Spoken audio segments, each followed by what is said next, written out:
नमस्कार, स्वागत है आपका और मैं हूं आपके साथ लता। बड़ी खबर आपको बता रहे हैं। जी हां, महाराष्ट्र में किरीट सोमैया की प्रेस कॉन्फ्रेंस करने के बाद अब शिवसेना के संजय राउत की भी बौखलाहट सामने आई है और अब संजय राउत ने अपनी सफाई पेश करते हुए साफ तौर पर यह कहा है कि किरीट सोमैया के हिरासत मामले में सीएम का इसमें कोई हस्तक्षेप नहीं है और बीजेपी हम पर लगातार झूठे आरोप लगा रही है। ना हम कायर नहीं है और हम झुकने वाले नहीं है। तो वहीं इसके अलावा साफ तौर पर महाविकास अघाड़ी सरकार में एक बार फिर से फूट की तस्वीरें भी सामने आई हैं, क्योंकि एक बार फिर से संजय राउत ने अपनी बौखलाहट दिखाते हुए अपने बचाव में सफाई पेश करते हुए साफ तौर पर यह बयान देते हुए कहा है कि जो प्रकरण महाराष्ट्र में हो रहा है ये गृह मंत्रालय की ओर से फैसला लिया गया है। जी हां, तो एक बार फिर से महाराष्ट्र में महाविकास अघाड़ी सरकार जिस तरीके से दो गुटों में अक्सर बढ़ती हुई दिखाई पड़ती थी, एक बार फिर से महाराष्ट्र में इसकी बानगी सामने आई है,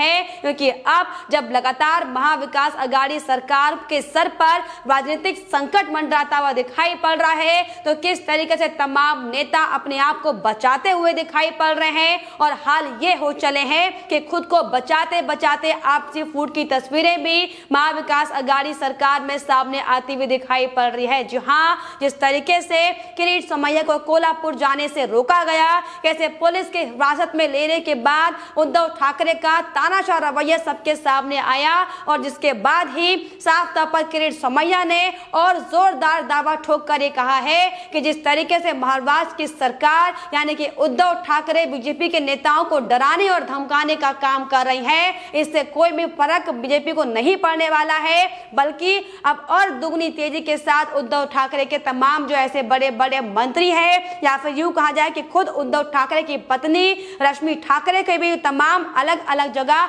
अवैध संपत्ति जो निर्माण कराए हुए हैं उसका खुलासा वो करेंगे। और इसको लेकर एक बार फिर से किरीट सोमैया ने साफ तौर पर प्रेस कॉन्फ्रेंस करते हुए उद्धव सरकार को चेतावनी देने का काम किया। तो इस पर अब संजय राउत की बौखलाहट भी सामने आ गई है और संजय राउत ने दरअसल सफाई पेश करते हुए ये कहा है कि जो पूरा प्रकरण महाराष्ट्र में चल रहा है इसमें राज्य सरकार यानी कि उद्धव सरकार का कोई भी लेना देना नहीं है। संजय राउत ने यह भी साफ तौर पर अपनी सफाई पेश करते हुए कहा है कि दरअसल ये तो गृह मंत्रालय की ओर से की गई कार्रवाई की कानून व्यवस्था है, जो कानून व्यवस्था को बनाए रखने के लिए हालांकि किया गया था, लेकिन आप समझिए कि किस तरीके से एक और संजय राउत लगातार ताबड़तोड़ झूठे आरोप बीजेपी पर लगा रहे हैं और उन आरोपों से बचने की कोशिश हालांकि संजय राउत और उनके पार्टी के नेता कर रहे हैं। तो वहीं दूसरी ओर किस तरीके से मतभेद की स्थितियां महाराष्ट्र में सामने आ रही है, सब कुछ क्लियर हो चुका है कि कैसे अब अपने अपने खेमों को बचाने के लिए महाविकास अघाड़ी सरकार में पुरजोर कोशिशें हो रही हैं और इसीलिए एक बार फिर से संजय राउत के बयानों ने भी यह स्पष्ट कर दिया है कि महाराष्ट्र में महाविकास अघाड़ी सरकार में एक बार फिर से मतभेद की स्थितियां पैदा हो चुकी है। जी हां, और वहीं इसी कड़ी में आपको बताते चले कि संजय राउत ने इस पूरे प्रकरण को लेकर दरअसल ये भी बयान देते हुए कहा है अपनी बौखलाहट दिखाते हुए कि जिस तरीके से महाराष्ट्र के अपोजिशन के कुछ लोग हैं यानी कि भारतीय जनता पार्टी को इशारे में निशाना साधने का काम संजय राउत कर रहे थे। उन्होंने कहा कि हमारे सरकार के मंत्रियों के ऊपर जिस तरीके से आरोप लगाए जा रहे हैं इसमें कितना तथ्य है कि ये तो न्यायालय तय करेगा, लेकिन ये सिर्फ और सिर्फ एक झूठी साजिश है जिसमें केंद्रीय जांच एजेंसियों की मदद लेकर महाराष्ट्र की सरकार को अस्थिर करने का काम केंद्र सरकार और केंद्र की टीमें कर रही हैं, लेकिन इससे हमारी सरकार को कोई फर्क नहीं पड़ेगा, क्योंकि ना ही हम डरने वाले हैं और ना ही हम झुकने वाले हैं। जी हां, और इसके अलावा संजय राउत ने यह भी कहा है कि हम कायर नहीं है, हम नहीं झुकेंगे, लेकिन जिस तरीके से कायरता उद्धव सरकार बार बार महाराष्ट्र में कर रही है इसकी बानगी हम आए दिन देख रहे हैं कि कैसे सच का सामना करने की बजाय उद्धव सरकार लगातार तथ्यों को मिटाने में लगी हुई है। किस तरीके से उनके नेताओं की जांच की आंच से बचाया जाए इसको लेकर पुरजोर कोशिशें की जा रही हैं, जिसका ताजा वाकया आज कोल्हापुर में हालांकि सामने आया है।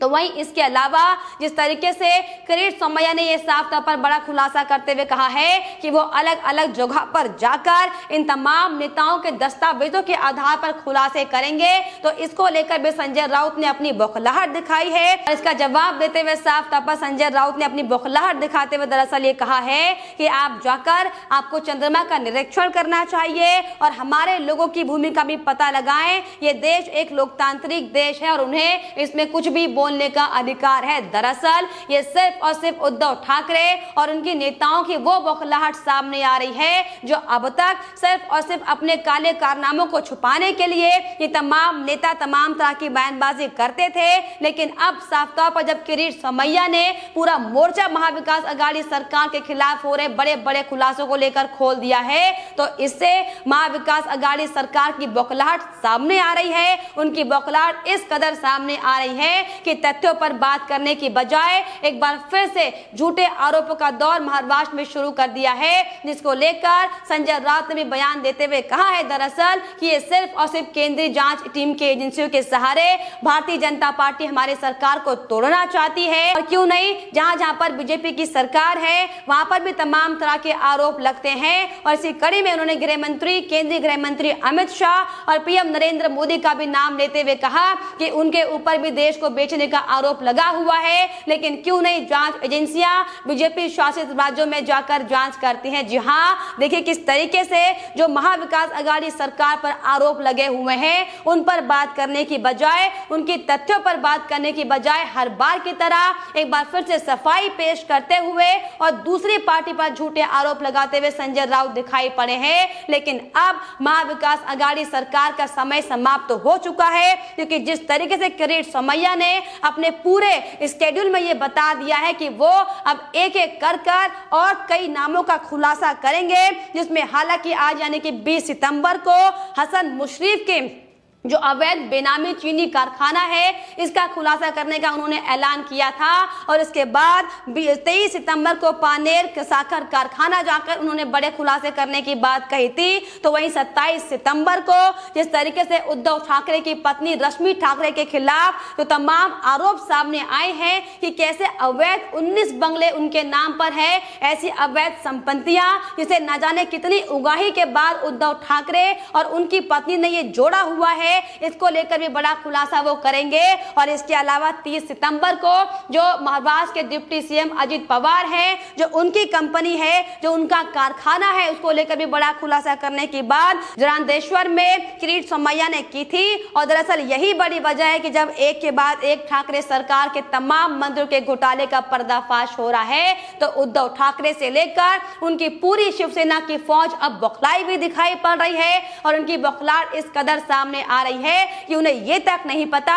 कि किसके कहने पर और किसके इशारों पर यह बार बार कार्रवाइयां की जा रही हैं, लेकिन सिर्फ और सिर्फ अपने आप को बचाने के लिए, सिर्फ और सिर्फ देश के सामने, देश की जनता के सामने अपनी झूठी अच्छी छवि को दिखाने के लिए एक दूसरे पर आरोप प्रत्यारोप मरते हुए तमाम महाविकास अघाड़ी सरकार के नेता दिखाई पड़ते हैं, जिसकी बानगी आज साफ तौर पर एक बार फिर से सामने आई है, जिसमें संजय राउत ने एक बार फिर से दिखा दिया है कि महाविकास अघाड़ी सरकार में कुछ भी ठीक नहीं चल रहा है। जी हां, क्योंकि जिस तरीके से तमाम बयान संजय राउत ने दिए हैं कि सरकार को इसकी कोई जानकारी नहीं है कि आखिर किस तरीके से महाराष्ट्र में किरीट सोमैया के खिलाफ एक के बाद एक कार्रवाई की गई है। लेकिन आप जरा सोचिए कि कैसे इतने बड़े एक नेता को घर में नजरबंद किया जाता है, कैसे 100-150 पुलिस उनके घर के बाहर लगाकर उन्हें कहीं भी आने जाने से रोका जाता है, और किस तरीके से उनके निजी कार्यक्रमों पर भी लगातार बाधा डालने का काम ये सरकार के मंत्री और सरकार की पुलिस करते हुए दिखाई पड़ती है। किस तरीके से उनके खास प्रोग्राम को कैसे कैंसिल किया जाता है और उन पर वहां पर धारा 144 लगाई जाती है कि वहां पर कोई प्रोग्राम ना होने पाए, और उसी के एवज में अब किस तरीके से गलत तरीके से किरीट सोमैया पर कार्रवाई की गई हम सबने देखा था। हालांकि इसके बाद भी साफ तौर पर किरीट सोमैया ने अपनी आवाज को बुलंद किया है। उन्होंने पहले भी ये स्पष्ट कह चुके हैं कि ना बीजेपी डरने वाली है, ना बीजेपी रुकने वाली है, फिर चाहे जितने भी कार्रवाई, जितने भी ताबड़तोड़ कठोर एक्शन उद्धव सरकार की ओर से किए जाए, क्योंकि इसको लेकर बीजेपी प्रदेश अध्यक्ष चंद्रकांत पाटिल का भी हमने बयान देखा था। उन्होंने भी साफ तौर पर आज एक बार फिर से प्रेस कॉन्फ्रेंस कर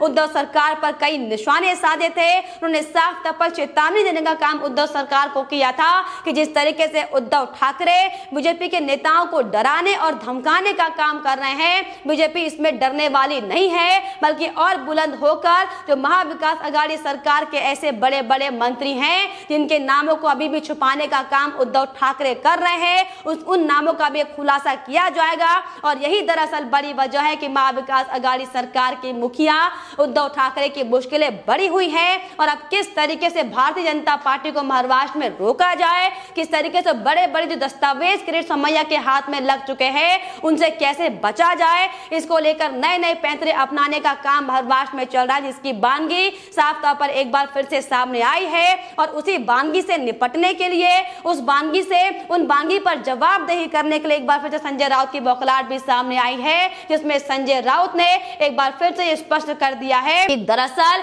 महाविकास अघाड़ी में जरूर कुछ घोटाला चल रहा है, जिसको लेकर जांच पर बात करने की बजाय अपने ही नेताओं पर आरोप लगाते हुए संजय राउत दिखे हैं। और कैसे जांच की आंच से बचा जाए उसको लेकर तमाम तरह के नए नए पैंतरे इस्तेमाल करते हुए अपनी सफाई पेश करते हुए संजय राउत एक बार फिर से नजर आए हैं। लेकिन फिलहाल इस पर आपकी क्या राय है हमें कमेंट बॉक्स में जरूर लिखिएगा। साथ ही साथ हमारे चैनल को सब्सक्राइब करना भी ना भूलें।